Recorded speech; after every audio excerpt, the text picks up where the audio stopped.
There is a window that opens every single morning. It lasts only a few minutes. It exists in the space between sleep and full wakefulness, when the mind has not yet constructed its worries, when the body is still warm and unhurried, when something inside you is soft and open in a way it rarely is during the rest of the day. Most people rush past this window without knowing it exists. The alarm sounds and the hand reaches immediately for the phone. The notifications pour in. The mental machinery starts turning before the nervous system has even finished waking. And just like that, the window closes. The day has begun, not with you, but against you.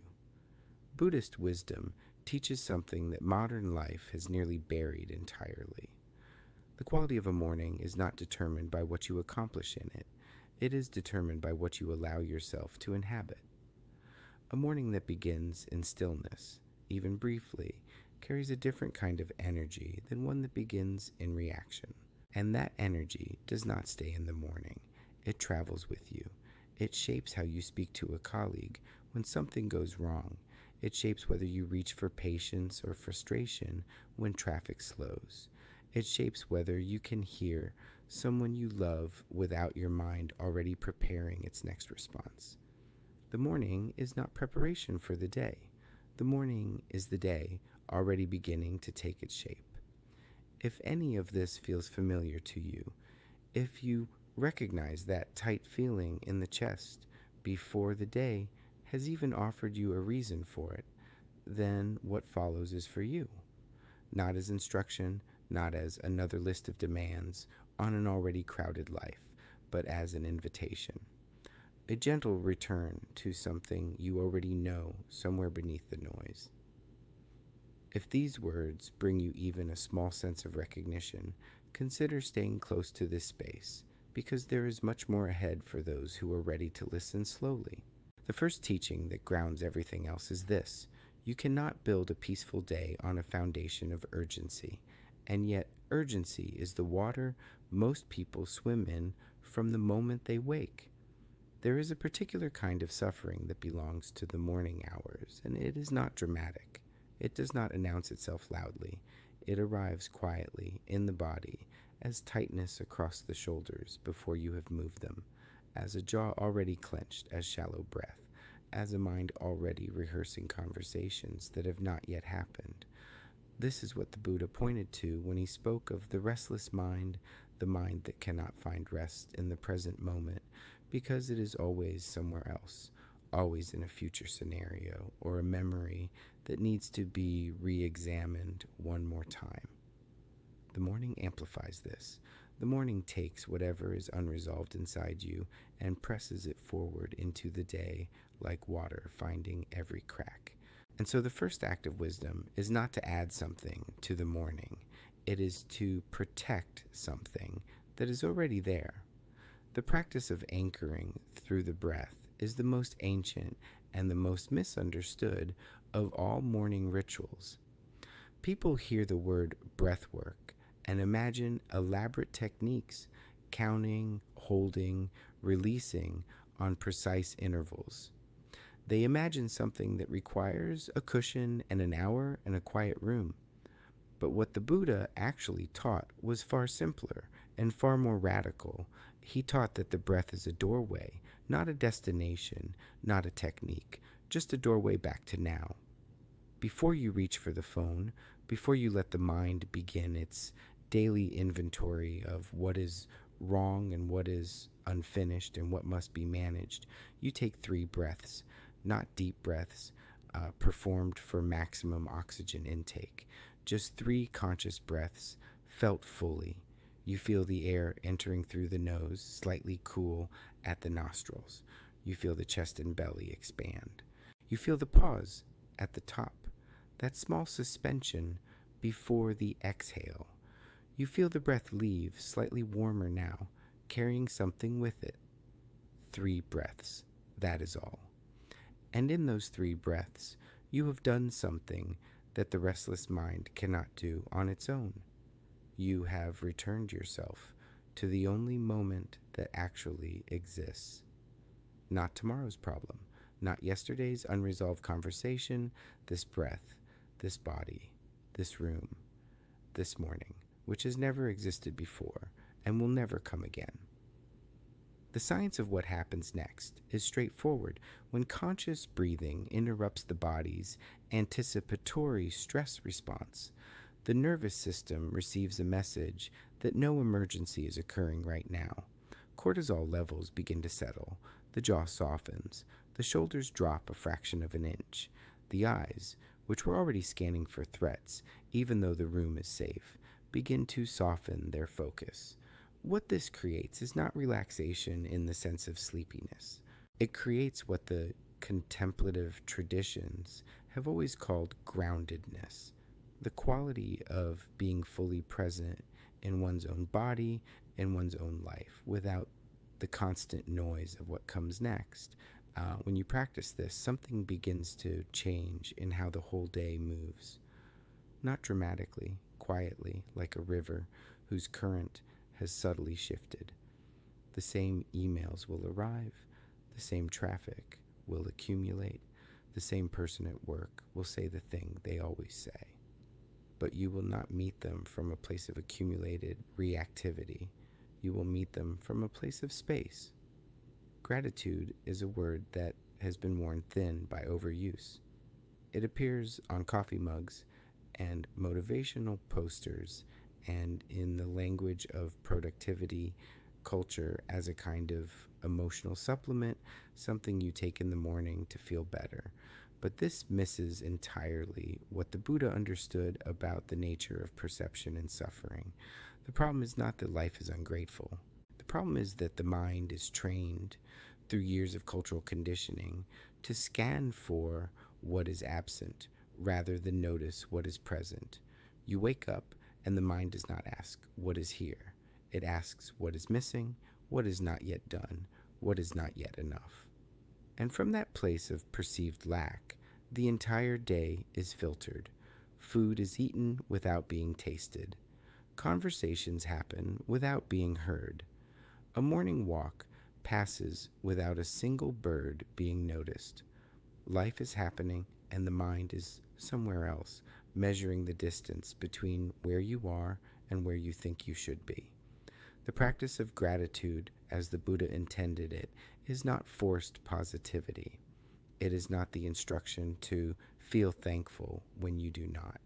It is something quieter and more precise.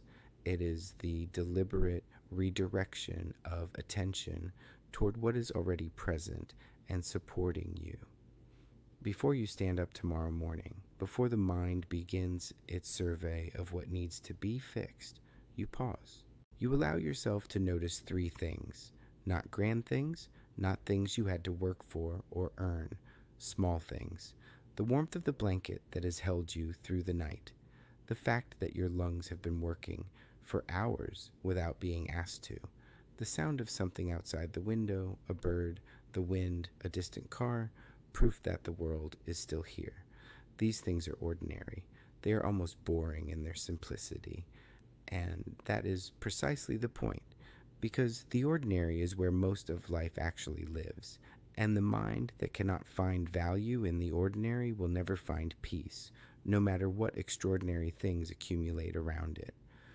When you train the attention to notice sufficiency rather than scarcity, the emotional baseline of the entire day shifts. This is not metaphor. The brain's reticular activating system literally begins filtering the world differently when you practice consistent attention toward what is present rather than what is absent. You begin to notice beauty that was always there and always overlooked, the quality of light in the late afternoon, the way a cup of coffee feels in cold hands, the particular quiet that exists for a few seconds after a conversation ends and before the next one begins. This is what the Buddhist texts call contentment. Not the contentment of having everything you want, the contentment of recognizing that what is here is already worth something. There is a form of movement that most people in this culture have never tried, not because it is rare or inaccessible, but because it is too slow to look productive. The culture of movement in the modern world is almost entirely organized around output. You move to burn calories. You move to optimize cardiovascular function. You move to become a better, faster, stronger version of yourself. Even a morning walk has somehow become an opportunity for a podcast, a phone call, a way to multitask the self into greater efficiency. But what the Buddhist practice of mindful movement offers is something completely different. It offers the experience of inhabiting your own body without any agenda other than presence. When you stretch slowly upon waking, not aggressively, not pushing toward greater flexibility, just acknowledging each part of the body the way you might greet a friend you have not seen in some hours, something shifts in the quality of your awareness. You feel the length of your spine when you reach the arms overhead. You feel where tightness has gathered in the shoulders overnight, and instead of pushing through it, you simply breathe into it and allow it to soften at its own pace. You feel the ground beneath your feet when you step outside, heel meeting earth, toe following, the air touching the face, cooler than the air inside, alive with whatever the morning is carrying. A leaf floating down from a branch somewhere above the path, the particular silence that exists at 6 in the morning in a neighborhood that is not yet fully woken. This is not exercise. This is return. Return to the body that carries you through every moment of your life, the body that works without complaint through most of what you ask of it, the body that you spend most of the day ignoring until it raises its voice loudly enough to be impossible to overlook. When you bring conscious attention to movement in the morning, you are teaching the nervous system something essential. There is no emergency. The body is here. The body is safe. The day can be met from the ground up, from the feet on the floor, from the breath in the lungs, from the warmth still present in the muscles. And a day that begins in the body rather than in the mind is a fundamentally different kind of day. Before the day tells you who you have to be, there is a moment when you still get to choose. This is perhaps the most underutilized gift that exists in the morning hours, and it is the practice of setting an intention, not a goal. The distinction matters more than it might seem. A goal is external. A goal is a destination that either gets reached or does not, and your relationship with yourself changes depending on the outcome. An intention is internal. An intention is a quality of being rather than a measure of doing. It is not, I will finish 3 projects today. It is, today I will move through difficulty with patience. Not, I will be productive, but today I will bring kindness to the ordinary. The Buddha taught that much of human suffering arises from attachment to outcomes, from the clinging belief that happiness depends on things going a particular way. When the morning begins with a list of things that must be accomplished for the day to be considered good, every deviation from that list becomes a small defeat. The meeting runs long, and suddenly you are behind. Someone needs something you did not plan for, and the whole architecture of the day shifts. And because the day was supposed to go a certain way and it did not, the mind registers the gap as failure. But when the morning begins with an intention, with a quality of being you are choosing to carry rather than a sequence of events you are hoping to control, the day cannot defeat you in the same way. The meeting running long does not contradict the intention to move with patience. It becomes an opportunity for it. The unexpected need that arrives does not derail the intention to bring kindness. It becomes the very place where kindness is practiced. This small shift in orientation changes the emotional tone of everything. You stop bracing against the day and begin meeting it. You stop measuring moments against how they were supposed to go and begin experiencing them as they actually are. And underneath this practice is the recognition that the mind, for all its complexity, is ultimately responsive. It responds to what you feed it first. Feed it urgency, and it will spend the day in urgency. Feed it intention, and it will return to that intention again and again, even when it wanders, even when the day makes it difficult. The intention becomes the lantern, small, not dramatic, just enough light to take the next step. There is a meditation practice that is often described as the most powerful and the least practiced. It is called metta in the Pali tradition, which translates most closely into English as loving kindness, though that phrase does not quite capture the fullness of what it means. Metta is the sincere wish for the well-being of all beings without exception, not just the people you love easily, not just the ones who have been good to you, all beings, including the difficult ones, including yourself. And it is this last part, this including yourself, where most people stumble. Because there is a particular cruelty that is almost invisible in this culture, and it is the cruelty of the inner voice. The voice that speaks in the morning when you look in the mirror. The voice that speaks when you make a mistake at work. The voice that keeps score and reminds you with quiet persistence of everything you have not yet managed to be. To practice compassion in the morning is to interrupt this pattern before it gains momentum.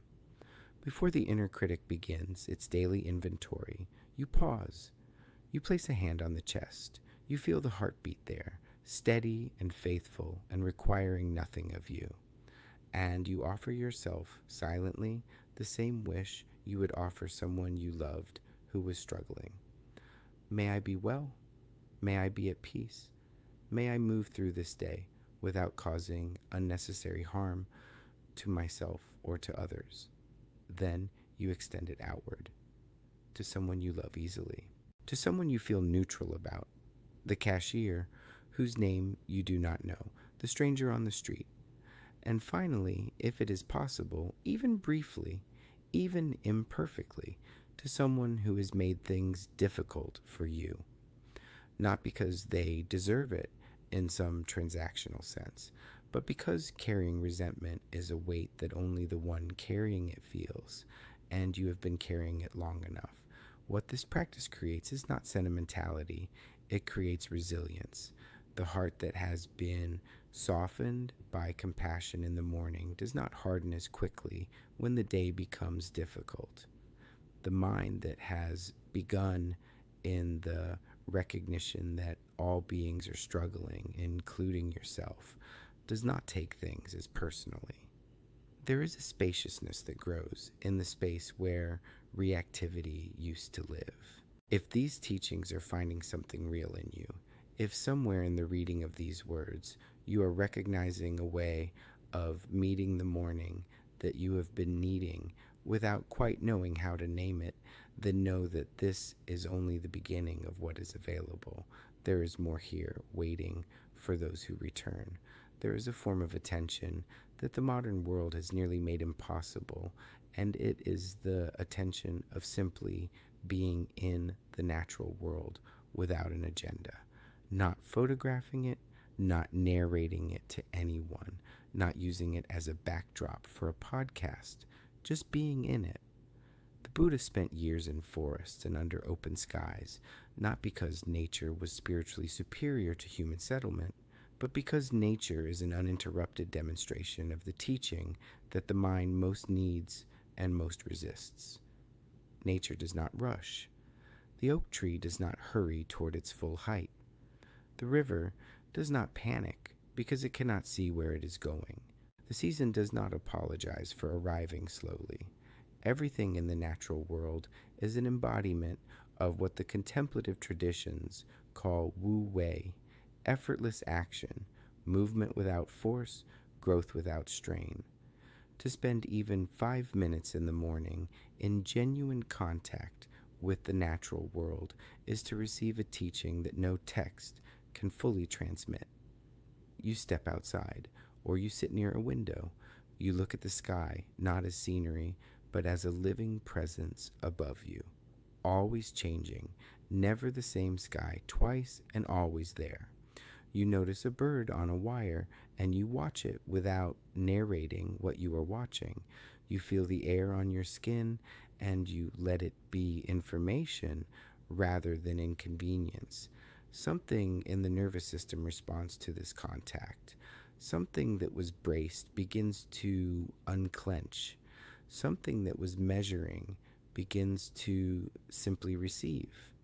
There is also something in this contact with the natural world that reminds the mind of its proper scale, not in a diminishing way, in a liberating way.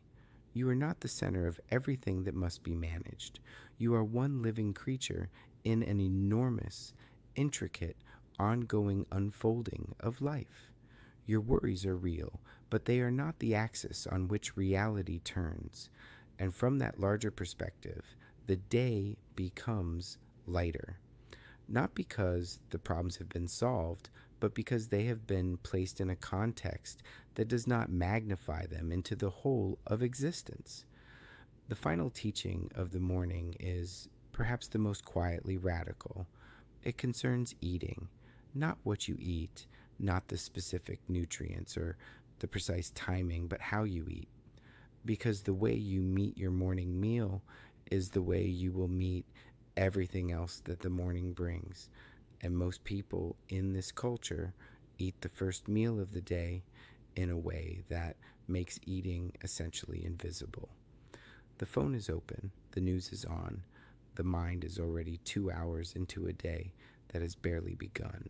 Food passes through the mouth without being tasted, nourishment received without being acknowledged, hunger satisfied without any real meeting between the person and the act of sustaining their own life. The practice of eating with presence is not complicated. It asks only one thing, that you be there when you eat, that you set aside the phone, the screen, the narration of what is coming next, and simply bring your full attention to what is in front of you.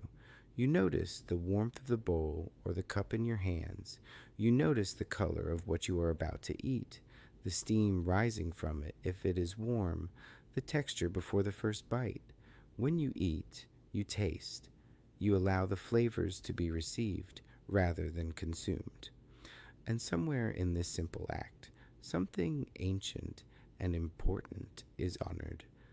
The fact that this food came from somewhere, that soil and rain and labor and time were involved in its becoming. That your body, which will carry you through everything the day holds, is being given something it genuinely needs.